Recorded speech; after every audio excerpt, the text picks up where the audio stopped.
Welcome back to Living a Good Life. I'm Brad Fain, and today I'm really pleased to be with Doug Berry, who is the new Provost of Yavapai Community College here in Yavapai County. And Doug's going to take us on a little bit of a tour of the facilities here out in Prescott Valley and tell us a little bit about his job, his role, and what he's doing, and also Yavapai College is doing that really makes a quality of life and living a good life here in Central Arizona so much better for all of us. So Doug, welcome. Cool. Thanks for joining me. Thank you, Brad. Thanks for being here. I'm very new to Yavapai College, started in December, and there's so many great things happening. It was a wonderful opportunity to apply, and just been thrilled since day one to be working with President Ryan and the team.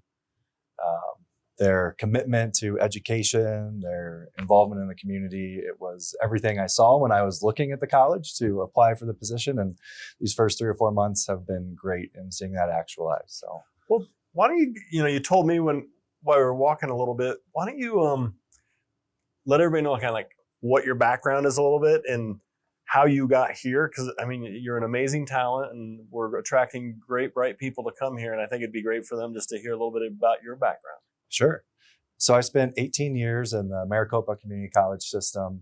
I started as a psychology faculty member, and I taught for about 10 years, serving as a division chair. I was the honors program director, worked on a lot of different committees, and then moved into the academic dean position and served as a dean for several years, overseeing programs, accreditation, working with faculty and staff.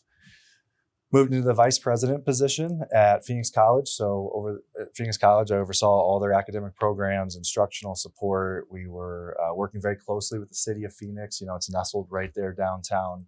So we did a lot of great partnership work. And I was in a similar role at Paradise Valley. Those are both Maricopa colleges for a couple of years there too. And so then, like I said, with the opportunity to come up here to Yavapai and work with President Ryan when that opportunity opened, she has a great reputation. The college has a great reputation, and was just thrilled to be accepted in the position. And so now serving as provost, typically the first question I get is, what's a provost? And it really depends on the institution. Provost can oversee a number of different things, but typically you're the chief academic officer responsible for academic programming, accreditation, instructional support, and that is what I do at Yavapai. My partner in crime is our Vice President of Workforce and Allied Health. That's Dr. Mary Lou Mercado. And so she also helps me in the academic affairs space. She oversees all the CTE programs, allied health programs. We work together very closely in providing direction for the college in the academic space. So tell me a little bit about how you said academic curriculum. So how does a community college come up with, not a community college, how does Yavapai Community College come up with a new academic programming, and how do you engage with the community to create that design so that you're delivering value to ultimately your student, but also the community at large? Yeah, that's a great question. It's one of our goals. We want to make sure that we are providing academic curriculum and programs that lead to a livable wage. We want to make sure that we're supporting the community. So if we have an idea, either we hear from the state or the county that we are in need of this workforce, we will then go through our curriculum process and do a feasibility study where we collect workforce data. We want to make sure that these are livable wage jobs. We want to make sure if we're training students, there is a place for them in the workforce. And we want to make sure that we tailor our curriculum to whatever that industry partner needs. And so we will have a faculty expert, and they will help guide that process. They usually work with an advisory board, which are members of the community. It could be industry partners, local partners, certainly our own workforce within the college to make sure the curriculum is meeting those outcomes. We put it through our process. It gets vetted by a committee. It gets vetted through our college council and eventually our governing board. And when they approve that curriculum, we're ready to provide that service to the community. So it's really a very inclusive process. We don't just stand up programs because we think it's a good idea. We definitely get community input and involvement in that process. Great. So one of the biggest challenges that our community and our region has had is that living wage job and that living wage career. And tell me some of the things that Yavapai College is doing differently, bringing some of the higher paying jobs, maybe technology based, but still not requiring a 4-year degree. Some of those things that, like, I would think I'd have to go get a 4-year degree to be able to do that. And you guys are kind of breaking the mold a little bit on that and trying to get people from wanting to enter it to a job in less time. Yeah, absolutely. So we do have our 2-year degrees and our certificates, and we have a couple bachelor's degrees. But what we try to do is within each of those degrees is stack certificates. And so a student may only need 1 or 2 classes to earn a micro credential. Mm-hmm. And then they are ready to jump in the workforce and go to work with their employer. And oftentimes even in cybersecurity, for example, I was meeting with our faculty member yesterday. They will have students that leave mid-semester because they have taken enough of the course and they understand cybersecurity well enough with our hands-on work that they get picked up by an employer. Now, we obviously want that student to finish the curriculum and finish out that certificate in class. And so we typically try to work that out with the employer. Some of these employers are fantastic providing flexible schedules for their employees so they can still finish school or finish whatever certificate they're in and maintain their job in the workforce. So we're really big on providing those skills that are needed. A lot of our industry partners say they will train them around the culture of the job. We'll take care of that. You just provide this technical training and get them ready for us, and that's what we try to do. Very nice. So maybe we should back up a little bit. Kind of go through what does Yavapai Community College offer, just from a degree. You said you have a 2-year degree. I know you have a big trades program, so there's a lot of certificates there. I heard a 3-4-year degree. So kind of go through the list of the degrees or the different types of education you offer. Yeah, we have a very broad educational portfolio. We offer micro credentials, which would be less than 15 or 16 credits. We offer certificates, and then we offer 2-year degrees, Associate of Fine Arts, Associate in Science, and then we offer our bachelor's degrees. Currently, we have our BSN, which is our newest bachelor's degree. We also have a BS in Business with 4 different concentrations. And so students are able to come to us, transferring credits that they may have taken at other colleges and universities and jump right into our programs. We're gearing up for our next bachelor's degree, which will likely be in computer science. We are working through that process. So we'll be excited to offer that towards fall of 25. And so we really have programs for any student in any part of their career, whether they are just starting out of high school. We have a lot of dual and concurrent enrollment. And so we can get students through their associate's degree before they graduate with their high school diploma, if that's something they're interested in. Wow. And then we have the opportunity for students to come in right out of high school, or our largest demographic is actually that returning adult student. So our average age student is not 18 or 19 years old. It's closer to 30 years old. Okay. And so we have a lot of students who have some college and no degree. They come back to us, take the courses they need to be more hireable or upskilled for their particular employer, and they go right back into the workforce. And so we really do want to be that institution that students in the community see as a place where they can come and go all throughout their lifetime, and not just right after high school or right into college. They're going to come back for lifelong learning. Speak a little bit to the vital role that any higher education institution offers a community as far as, one, elevating the workforce through certificates and programming that you guys offer, but just how that builds into the quality of life of a community is with a higher learning institution involved and engaged in the community. Yeah, absolutely. I mean, learning is our core value. It's what we want to do. We feel like a talented workforce is something that we can help provide the community. And as we talked earlier, if an employer is looking at Prescott Valley as a place to land their business, we want them to have full confidence that their employees will be trained at a high level through our institution. And so I definitely think we're contributing to that good life, that good lifestyle in the community by providing that service. And so many of our faculty, our administrators, we try to serve on advisory boards. We try to be visible out in the community. So if you have questions, you have concerns, we can answer them and try to address them right away. And then your employees can feel comfortable and confident coming back to Yavapai as many times as they need to get the training that's necessary. So you're like a real partner to the workforce and the employers in the region, in that as their industry changes, because all these industries change over time, new technology in medicine, new technology in manufacturing. So you're there as kind of a business partner for that employer to keep the workforce educated or competent in what they're doing, which helps keep that employer here in our community and keeping the people working. Right. And, I'd say it's probably okay to accuse higher education of not being super flexible at times. Yeah. But I do think that Yavapai is trying to break that mold and provide workforce training outside of our basic 4-credit curriculum. We have non-credit curriculum too that we're much more flexible with. We have the REDC and the Small Business Center, we were trying to help employers find any needs they may need. We were going to help them with that demand. And so we are trying to break the mold a little bit from traditional higher education and be more flexible so that we can give the community what they need. Great. And I think you're also trying, from what I see from an outsider just looking in, challenge the community in a sense. I know Yavapai College has a big wine presence and in that whole industry in the Verde Valley, and who would have thought Arizona wine? I mean, but it's here, and we have people making investments in the wine production and manufacturing here in Arizona. And then I know out in Chino Valley, you guys have this 3D printing. You're experimenting. I don't think anybody's quite mastered it yet, but we're working. So I see you also as challenging the community and the people to think maybe bigger than they currently are. Can you shed any light into that aspect of the college's role in that in the community? Yeah, we as one of the things that attracted me to Yavapai is that we are trying to be innovative and out in front. And you mentioned the 3D printing. It's pretty wild to see that in action.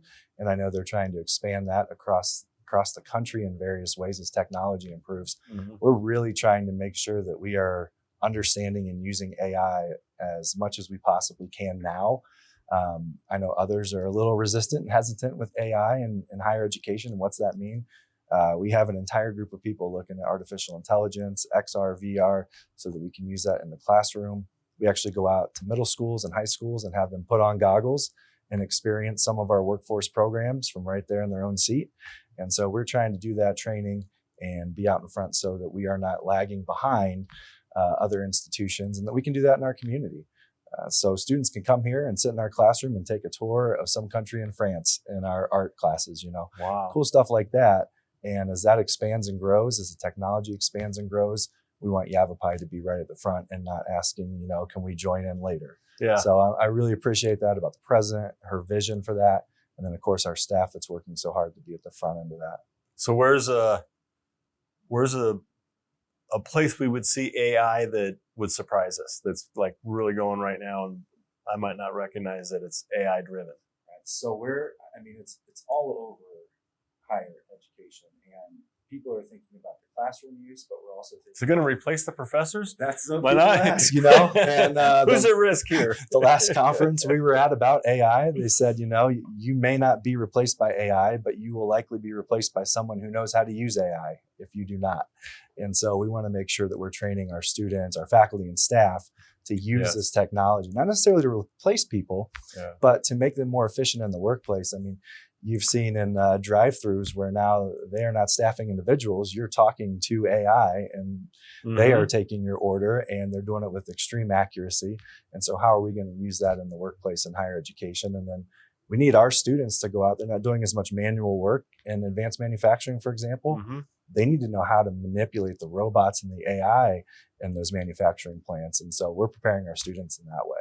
We totally get that. I mean, we're a community builder. We don't do anything with a lot of technology, but we are looking at AI and how it can make our jobs more efficient, our jobs more effective.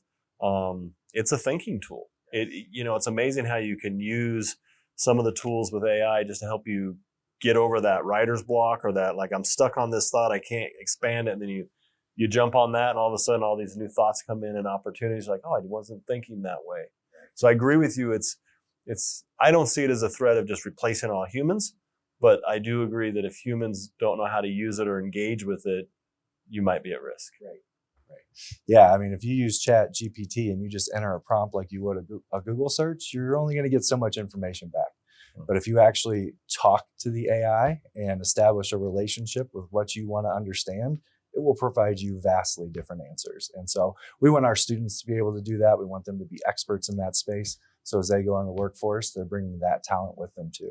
Mm-hmm. That's amazing. So I'm familiar with Yavapai College and how they partner with different organizations and try to do training in nursing. We have a huge need here. We have a slightly older population than the state average. It needs a lot of healthcare, a lot of nursing. And I think Yavapai College has done a really good job on that field with getting those students, and the arm that I've worked with is through the Jewish Community Foundation, and our company is a sponsor in there, and then they provide scholarships. And one of the things I really like about that program is it's a social contract. but it's like, hey, if we sponsor you and you become a nurse, we would like you to stay in our community and work. What other examples are there where Yavapai College is kind of embracing that? Like, we want to train you, and we want to train you so you give back to our community, and that we don't export, because we are a great region for exporting our youth and our talent. We got great learning institutions, and they get these kids all sharp and ready to go, and then they have to go to Phoenix or another state to get a job, and we're just exporting that talent. Yeah, and I was just actually talking to our AVP, John Morgan, a couple of weeks ago about that. He does a lot of training in our agriculture space, our advanced manufacturing space, and we talked about how can we keep those students here when they graduate, because there are other opportunities out. And, you see it in the state of Arizona with the teacher scholarship. And, you can go to school and get your degree paid for, but you have to stay here and teach for at least 3 years. So those programs exist. And I would encourage us to look at that as a community. What could we be doing as an employer? Tuition reimbursement, tuition assistance, and you stay here and provide this service to our county or our city for a number of years to get that tuition assistance. I think that's a perfectly good ask for students. I think students would love something like that. Well, they're already here. Yes. And to your point, your average student is maybe in their 30s. It's a second career or partway through their first career, and they need to be maybe brought up to the technology, but they're already here. So they want to be here. How can we keep them and keep them in that living wage category? Yeah, and housing has come up a number of times, affordable housing, and we've tried to work on that solution to the problem by offering that for our employees and our students. And I was in a meeting with the high school superintendents, and they're working on a grant to support teacher housing for incoming teachers, and Chino Valley seeing some real benefit with that. So anything we can do to provide those extra amenities, it seems to be very helpful to keep people here. Well, we're actually working with Yavapai College on housing. And you guys are a great partner, because it's not just can we get it done, can we get approvals? It's, well, what about this product? I mean, we get emails often and phone calls often just saying, we just discovered this new technology. Would this work? Could we drive cost of housing down with this? So it's working both ends of it. How can we get it approved, get it designed, get it built for less? And then if we still need support, how can we get the support in there to help get people here so they stay and they can get established roots here in the community? So you've been here 4 months. So you've just kind of probably been like, everything just pouring in, trying to get your bearings straight. So what do you see as the biggest challenge as the provost for the college in your first 4 months? Biggest challenge? It's a really good question. These first 4 months, I've been meeting with a lot of people. I've been to all of our campus locations. I've tried to connect with our high school partners, some industry partners. I talk with our employees, faculty and staff. I just met with student groups this week to kind of understand what their needs are. And it's great because this is a position I've gotten into that I don't have to put out a bunch of fires. And it's not always like that when you step into a new role. So I really had the opportunity to learn and listen. And I think going forward, it's some of the things we've talked about. We want to be a great employer at YC too, not just producing great students. And so we are trying to do things around our compensation studies and providing housing opportunities. I think attracting talent with remote work. So we want to make sure we're flexible with our policies so that we can attract talent to us. And we know some of these folks have younger families, and so they don't want to sit behind a desk for 8 hours a day. They want to be able to work flexibly. So we're trying to do those things. That's one of the challenges, I think, from an employer standpoint, just that we're staying nimble as we can be in higher education and competing with the outside workforce.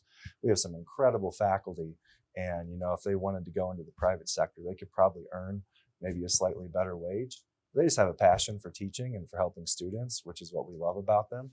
And so they're contributing to the college in some fantastic ways. So I think if we can keep that going, that'll be one obstacle. There's always changes. We're dealing with budget right now. The state budget impacts our budget, the kind of monies they provide us, whether that's in the form of grants or other funding, impacts what we can do and what we can provide the community. I know we'd love to build a beautiful facility here to expand allied health programs, and we are ready to work on the curriculum and have our faculty get that ready for the community, but we need help with some of the funding in that aspect before we can start doing that building and pumping out some of the very much needed workforce and physical therapy, more nursing, dental hygiene, massage therapy. We know these are needs of the community. We want to be able to assist. And so if we can solve that problem around budget, that would be a huge obstacle to overcome and be a great benefit for the community at large, I think. Mm-hmm. You mentioned flexible work schedules and flexible work environments, remote, hybrid, being in the office part of the time. Is there a role for higher education to play in that arena, whether it's training and educating the future employee and working with your business partners and training and educating your business partners? Like, here's your workforce, it's coming, it's going to be highly skilled, they're going to be qualified to do the work, and they're not going to be in your traditional work setting. Because we're at this stage where you've got people that have grown up under the traditional 40-hour work week. This is what we do. And you've got this younger workforce. And so we've got them all mixed together right now. And we're in this transition period. What's the role for higher education to play in making that transition smoother for everybody? Mm-hmm. Yeah, it was really tricky when the pandemic hit and we all had to go remote. Forced right into it overnight. Because you would have heard for years at probably any college or university, we can't do online learning for everything. We'll have to do 10 studies. Yeah. 20 years later. Yep. Several $1 million, and we'll let you know if we can do it. And in 2 weeks, we did it. Exactly. And so now we're really trying to improve that process. I think one of the misconceptions is that young people come up with technology so they know how to use it all. And they might know how to use social media and some of those platforms, but they may not know how to use it in a business setting. So I think that's a huge part of our gen ed faculty, teaching them. I think of our public communication classes. They used to just do speeches in class, but now they do speeches on Zoom. And so being able to talk about what's in your background when you're in a business meeting, how do you dress? What is your facial expression in a Zoom meeting compared to a public setting? And so we're teaching those types of skills, writing skills. It's beyond just papers. How do you communicate effectively in writing through emails, short messages? And so, our faculty, while we don't go in and change curriculum to say this is because of remote work, we are training students. We're providing them that education that hopefully, whether they're working in an office or they're doing some remote work via Zoom, they're giving a public presentation on a stage, or they're doing it to a group of 400 in a Zoom room, they have those same skill sets and they're building and developing those. So I think we do play a role in that. Mm-hmm. Again, higher ed's slow to adapt, slow to be flexible at some points, but we're trying to do that for our own workforce as well and make sure they have that same experience and opportunity. Do you see, I heard a lot of complaints, concerns when COVID hit, and there was a whole block of students across the country, across the world, that just kind of got either they didn't get to finish in traditional school setting, or they had to go through their whole school setting in format they didn't sign up for. Yeah. And they didn't get that college experience, that campus experience. How are you guys working to address that? Where I love to hear that here's how you speak on Zoom and here's how you speak in person. Right. I love that. And here's how you write a formal letter and here's how you write a text or an email. How are you trying to enhance that college experience for those younger students, maybe more so than your older students, with the technology? Yeah. And, we saw a lot of the on-campus events kind of go away, and we're trying to bring those back because sense of belonging is one of our key focuses too. And so we want to make sure when students come to Yavapai, they get not only the classroom experience, but the co-curricular, extracurricular. We talked about athletics a little earlier. Mm-hmm. And so our student life area does a great job with that. I met with students yesterday and they said they have more than enough opportunity on campus, which is great. And what we also do, because of multiple locations, we'll host club meetings. We'll do that in a virtual setting. And so students, no matter what their location, or maybe they're a fully online student, we want to make sure they have the opportunity to engage in that outside of the classroom experience. We're recently looking at our honors program and kind of reimagining what honors might be at YC. And we want to make sure that they have an experience as a student who's all online, who has a hybrid schedule, student who's working part-time or full-time, who's able to enjoy that type of experience. So I think the pandemic allowed us to really be hyper-focused on online for a few years. And rather than just tossing all that out and go right back to in-person, we're taking those best practices and trying to expand and grow them. So now we're trying to be the best of both worlds, in person and online. And it's a lot for our staff and faculty, but they do some amazing things. Did I hear right in there that you're kind of turning part of that experience over to the students and letting them who need the experience kind of be a part of designing, and what does that look like and how does it feel? Yeah, that was another amazing feature joining YC. You know, you go on a committee or a council and there's a student member. So the student voice is thread throughout the institution. And, you know, Reimagining Honors, we have a number of students who are supporting that group. And, you know, what's your opinion? How can we best serve students who are working, who are non-traditional, who may be coming over from the high school? So we really, you know, we have such a diverse student body. If we tried to plan these things without getting the student voice, we would surely miss the mark. And so the focus on students is at the top at YC, which is fantastic, because we can argue and disagree about things, but if we're always focused on the student experience, that brings us back together. So one of the central themes of this show, this podcast, is, you know, we all have a different lens on what living a good life is. We all have our own goals to make that happen. What do you see as some of the big opportunities? I know you've only been here 4 months, for Yavapai College, for our communities, that will contribute towards living a good life? Yeah, well, I mean, if I look, you know, from a psychology lens and, you know, Maslow's hierarchy, people have to feel comfortable with their basic needs before they can really move beyond anything else. And so I loved what I heard President Ryan say. We're looking at Maslow's before Bloom's. So Bloom's taxonomy is a way of learning and scaffolding learning. But if the students don't have a safe place to live, if they can't count on food more days than not, they're not going to be interested in learning. And we know that so many of our community have those basic needs. Another reason I was drawn to YC is that they're focused not just on the academic experience of the student, but also the student as a person. And so I see YC contributing through those basic needs. We have food pantries, we have scholarships for housing. We're working on more affordable housing for our students. If we can help students in poverty, while they're in poverty, get an education, then they can get out of poverty. And that's really one of the missions, right? We are poverty warriors at the community college, which is what I love about it. And so we are trying to get as many people up to that next socioeconomic level, living a good life, where, you know, maybe they don't have boats out on the lake, but they're not worried about a roof over their head. They're comfortable with their kids in the community they live. They have food, they have those basic needs established. And then they can ensure that their kids are able to go on and get an education. And so, you know, breaking that cycle of poverty, I think that's what YC can do. And I love the focus, how we're not just, you know, school. We ask students questions if they have food to eat. Do they have a place to stay? Do they need support? So we're offering those services, and I think we'll continue to do that, making it a great place to go to school and a great place to live. Well, and that's all part of making it a great life. And what I heard in there is a hand up, not a handout. Right. Give them the tools so they can be successful where they want to take their life, and then it's up to them. I mean, at some point you got to turn them loose and say, okay, we've done our part and we're here to help you keep advancing, but you got your role to play in this whole as well. Right. Absolutely. Well, Doug, it's been a pleasure to get to meet you. Welcome to Yavapai College in Central Arizona. Glad to have you up here. Excited to continue working with you.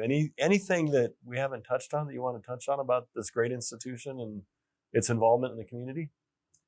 You know, I think our recent statistics, we're #1 in the state in so many categories. And I think you're just going to continue to see that kind of work come out of Yavapai College. And so the partnerships that we have, we're going to continue to grow those. The way we support students, we're going to continue to expand that. And we want as much community involvement as the community would like to get. And we certainly want to be involved in the community at every level we can be. So I'm looking forward to my continued work at YC and in Prescott Valley and the Prescott area. So it's been a pleasure meeting you as well. Well, thank you, Doug. I really appreciate it. Thanks. And thank you for joining us for another episode of Living a Good Life. And we'll see you next time.